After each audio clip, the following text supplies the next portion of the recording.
अफ़गानिस्तान से सम्राट पृथ्वीराज चौहान जी की अस्थियों लेकर के हमारे देश के शेर आए हैं और राष्ट्रवादी जनलोक पार्टी के संस्थापक शेर सिंह राणा जी इस वक्त हमारे साथ मौजूद हैं और आज छपरा में इन्होंने दौरा किया था। बातचीत करेंगे। सबसे पहले तो सर आपका छपरा ज़िला में और पब्लिक न्यूज़ चैनल में स्वागत है। बहुत बहुत धन्यवाद आपका। और पहली बार छपरा मेरा आना हुआ, बहुत अच्छा लगा है और ये पवित्र भूमि है, लोगों का बहुत साथ मिला है और भारी संख्या में आज का जो कार्यक्रम रहा नरेंद्र सिंह जी के नेतृत्व में, जो कि राजपा के जिलाध्यक्ष हैं, तो मैं बहुत शुभकामनाएं उनको दूंगा। जो ये अफ़गानिस्तान से आप अस्थियां लेकर आए थे सम्राट पृथ्वीराज चौहान जी का, इसके बारे में चाहेंगे कि कुछ बताया जाए।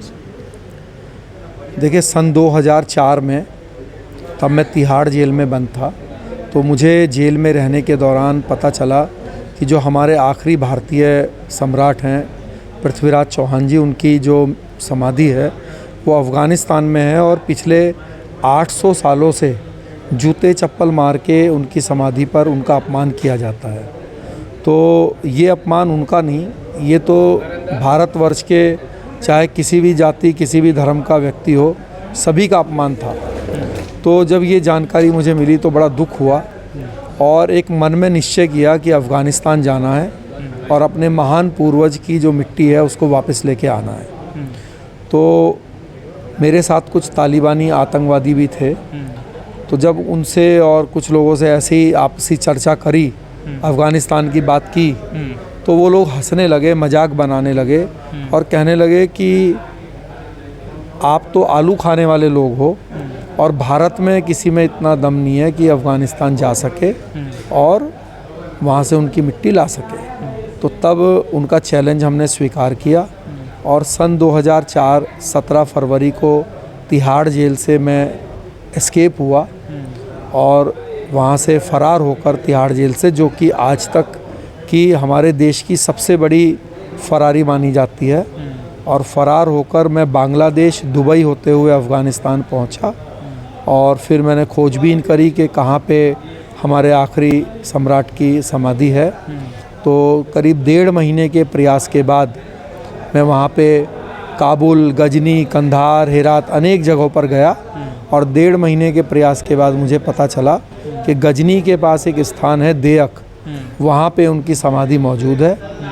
और फिर मैंने ये प्रयास शुरू किया कि कैसे इसकी खुदाई करूं, कैसे इसको लाऊं, और फिर अनेक उसमें कठिनाई आई। 2 बार उन्होंने मुझे पकड़ भी लिया, जो तालिबानी लोग थे वहाँ पे, लेकिन आप सबके आशीर्वाद ने, ईश्वर की कृपा ने मेरा जो है जीवन जो है बचाया। प्रेरणा कहाँ से मिली थी कि पृथ्वीराज चौहान जी की अस्थियों को लाना है? देखिए, ये तो मुझे लगता है कि मेरे शायद डेस्टिनी में था, वरना मेरी तो कोई हैसियत नहीं है। मैं भी एक साधारण व्यक्ति हूँ आप लोगों की तरह, लेकिन मेरे भाग्य में ऊपर वाले ने लिखा हुआ था कि मुझे तिहाड़ जेल से भी निकलवाया और निकलवा कर एक वो काम मेरे हाथ से कराया जो पिछले 800 सालों से नहीं हो पाया था। तो पृथ्वीराज चौहान जी की चाहे समाधि हो, चाहे उनके कवि चंद्र बरदाई जी हों, दोनों वहाँ पर पिछले 800 साल से दफन थे। तो जब एक प्रेरणा कह लीजिए या इसको चैलेंज कह लीजिए, जैसे हमारे देश की मजाक बनाई गई, हम लोगों की मजाक बनाई गई कि तुम तो आलू खाने वाले लोग हो, तुम नहीं कर सकते ये और आपके देश में इतना दम नहीं है, तो मैंने कहा कोई बात नहीं, सरकार नहीं करेगी तो मैं करूँगा। तो तिहाड़ जेल कैसे चले गए थे, क्या हुआ था? तिहाड़ जेल मुझ पर जो है सन 2001 में फूलन देवी की हत्या का आरोप लग गया था, तो उसके कारण मुझे तिहाड़ जेल भेजा गया था। चलिए, ये थे हमारे साथ में राष्ट्रवादी जनलोक पार्टी के संस्थापक शेर सिंह राणा जी, जिन्होंने तमाम बातचीत की और छपरा में आए हुए हैं और छपरा आकर इनको कैसे लगा, इन्होंने तमाम बातचीत की। बहरहाल इस पर आप लोगों की क्या राय है, अपनी प्रतिक्रिया कमेंट बॉक्स में ज़रूर दीजिएगा। धन्यवाद।